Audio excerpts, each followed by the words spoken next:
दोस्तों तो जल्द ही मार्केट में एक और शानदार आईपीओ ओपन हो रहा है और ये आईपीओ है अनाविल फायर एंड इंजीनियरिंग का आईपीओ।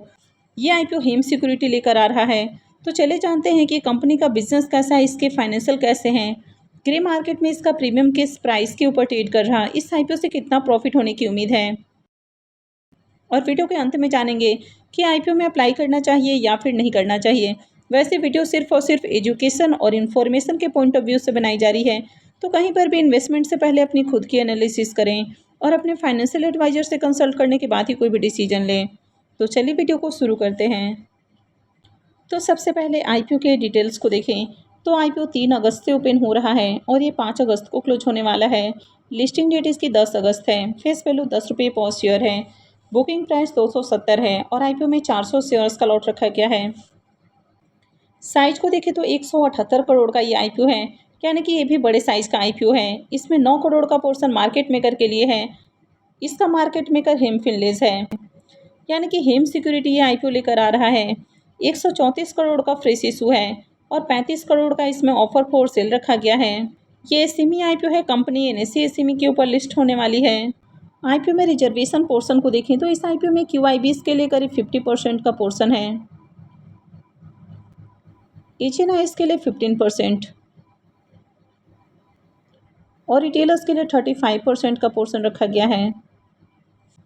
लॉट साइज को देखें तो आईपीओ में 400 शेयर्स का लॉट है। तो अगर आप आईपीओ में रिटेल पोर्शन से अप्लाई करते हैं तो मिनिमम 2 लॉट के लिए एप्लीकेशंस लगाना होगा, यानी कि 800 शेयर्स के लिए अप्लाई करना होगा और मिनिमम इन्वेस्टमेंट अमाउंट इस आईपीओ में 2,16,000 रुपये रहेगा।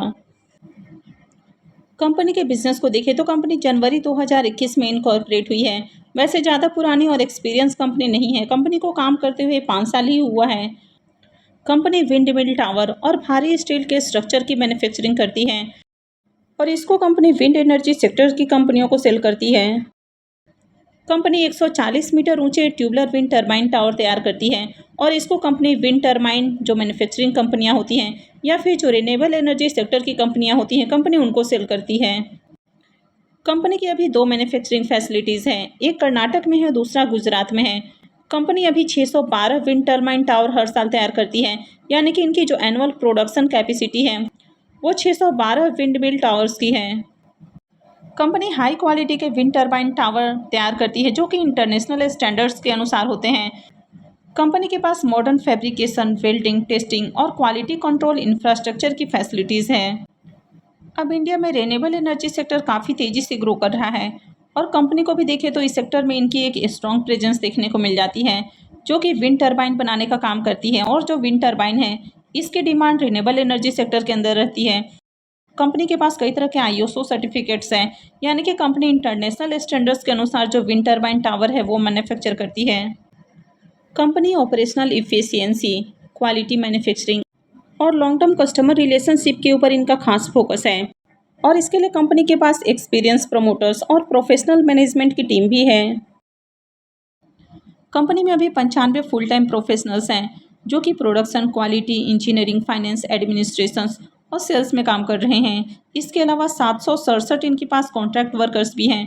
तो ओवरऑल बिजनेस को देखें तो बिजनेस अच्छा है, क्योंकि कंपनी रिन्यूएबल एनर्जी के लिए काम कर रही है। तो जो रिन्यूएबल एनर्जी है इसमें इंडिया काफ़ी तेज़ी से ग्रो कर रहा है, यानी कि गवर्नमेंट भी रिन्यूएबल एनर्जी को सपोर्ट कर रही है। तो जैसे जैसे रिन्यूएबल एनर्जी सेक्टर में ग्रोथ आती है तो इस तरह की जो कंपनियां हैं जो कि विंड मिल टरबाइन बनाने का काम करती हैं तो इनके बिजनेस में भी आगे ग्रोथ आएगी। तो ओवरऑल बिजनेस को देखें तो बढ़िया बिजनेस है। कंपनी के अगर फाइनेंशियल को देखें तो यहाँ पर फाइनेंशियल 24, 25 और 26 3 सालों का कंप्लीट फाइनेंशियल है। कंपनी के एसेट को देखें तो फाइनेंशियल 24 में कंपनी का एसेट 89 करोड़ है। फाइनेंशियल 25 में बढ़ के 114 करोड़ और 26 में 291 करोड़ का एसेट है। तो साल दर साल कंपनी का एसेट बढ़ा है। इनकम को देखें तो फाइनेंशियल 24 में कंपनी का इनकम 54 करोड़ है। फाइनेंशियल 25 में 79 करोड़ और फाइनेंशियल 26 में 143 करोड़ का इनकम है। तो इनकम भी साल दर साल बढ़ते हुए देखने को मिला है। फाइनेंशियल 25 से 26 के बीच में इसका जो इनकम है मोर देन 80% इंक्रीज हुआ है। कंपनी के प्रॉफिट को देखें तो फाइनेंशियल 24 में कंपनी का प्रॉफिट 4 करोड़ है। फाइनेंशियल 25 में बढ़ के ये 12 करोड़ और फाइनेंशियल 26 में 36 करोड़ का है, यानी कि हर साल इसका प्रॉफिट 3 गुना के करीब इंक्रीज हो रहा है। और फाइनेंशियल 25 से 26 के बीच में भी देखें तो यहाँ पर भी ऑलमोस्ट इसका जो प्रॉफिट है वो 3 गुना के करीब इंक्रीज़ होते हुए देखने को मिला है, यानी कि 198% की यहाँ पर भी ग्रोथ देखने को मिली है। ईबिटा को देखें तो इसका ईबिटा भी ईयर ऑन ईयर इंक्रीज़ हुआ है। नेटवर्थ को देखें तो फाइनेंशियल 24 में कंपनी का नेटवर्थ 27 करोड़ का है, 25 में 40 करोड़ और फाइनेंशियल 26 में 89 करोड़ का नेटवर्थ है। तो नेटवर्थ भी इसका बढ़ा है। रिजर्व को देखें तो ईयर ऑन ईयर इसका रिजर्व भी इंक्रीज़ हुआ है और अभी कंपनी के पास 69 करोड़ से ज़्यादा का रिजर्व है।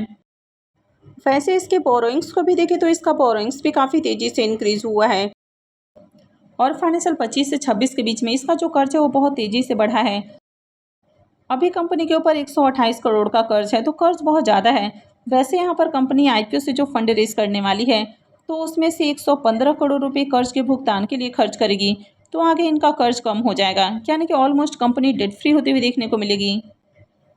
तो कंपनी के अगर कर्ज को छोड़ दिया जाए तो बाकी के फाइनेंशियल अच्छे हैं और कंपनी का अगर पैट मार्जिन को भी देखें तो शानदार पैट मार्जिन है।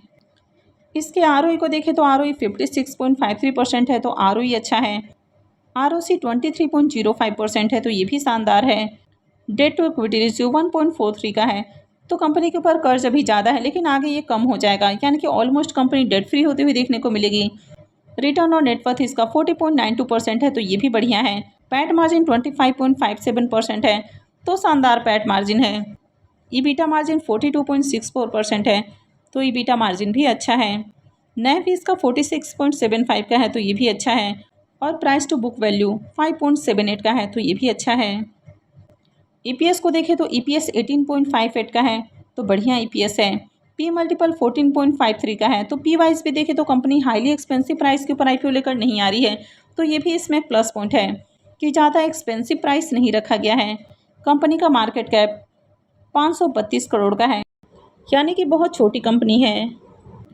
आईपीओ के ऑब्जेक्टिव की बात करें कि कंपनी आईपीओ से जो फंड रेज करने वाली है उसको कहाँ यूज करेगी, तो कंपनी 115 करोड़ रुपए कर्ज के भुगतान के लिए खर्च करने वाली है और बाकी का पैसा जनरल कॉर्पोरेट पर्पस के लिए यूज किया जाएगा। आईपीओ के शेड्यूल को देखें तो आईपीओ 3 अगस्त को यानी कि मंडे से खुल रहा है और ये 5 अगस्त को क्लोज होगा। अलॉटमेंट डेट इसका 6 अगस्त है, रिफंड डेट 7 अगस्त, क्रेडिट डेट भी 7 अगस्त है और आईपीओ की लिस्टिंग 10 अगस्त को होगी। अब इसके प्रीमियम को देखें तो इसका प्रीमियम 70 रुपये के ऊपर देखने को मिल रहा है। आईपीओ में 400 शेयर्स का लॉट है, यानी कि 2 लॉट के ऊपर इस आईपीओ से करीब 56,000 रुपये प्रॉफिट की उम्मीद है। प्रीमियम को देखें तो इसका प्रीमियम 26% के राउंड ट्रेड कर रहा, तो डिसेंट प्रीमियम है। कंपनी के अगर बिजनेस को देखें तो बिजनेस अच्छा है, ग्रोइंग सेक्टर है और कंपनी का फाइनेंशियल भी अट्रैक्टिव है। कंपनी का पैट मार्जिन वगैरह काफ़ी बढ़िया है, कंपनी साल दर साल काफ़ी बढ़िया प्रॉफिट जनरेट कर रही है। कंपनी के ऊपर वैसे कर्ज है लेकिन कंपनी आईपीओ से जो पैसा रेज करने वाली है उसमें से 115 करोड़ रुपए कर्ज के भुगतान के ऊपर खर्च करेगी, तो आगे कंपनी का कर्ज भी कम हो जाएगा, यानी कि फाइनेंशियल भी अट्रैक्टिव है। अब ये आईपीओ हेम सिक्योरिटी लेकर आया है, तो उम्मीद है कि आईपीओ में बढ़िया डिमांड भी देखने को मिलेगी, यानी कि आईपीओ में बढ़िया एप्लीकेशंस लग सकता है। तो अगर आईपीओ में बढ़िया एप्लीकेशंस लगता है, प्रीमियम के अंदर भी थोड़ा और उछाल आता है, तो इस आईपीओ से भी शानदार प्रॉफिट बनने की उम्मीद है। वैसे ये रिकमेंडेशन नहीं है, इन्वेस्टमेंट से पहले अपनी खुद की एनालिसिस भी जरूर कर लें। आई होप आपको वीडियो अच्छी लगी होगी, तो अगर आपने वीडियो को अब तक लाइक नहीं किया है तो वीडियो को लाइक कर दें और वीडियो को अंत तक देखने के लिए आप सबका बहुत बहुत धन्यवाद।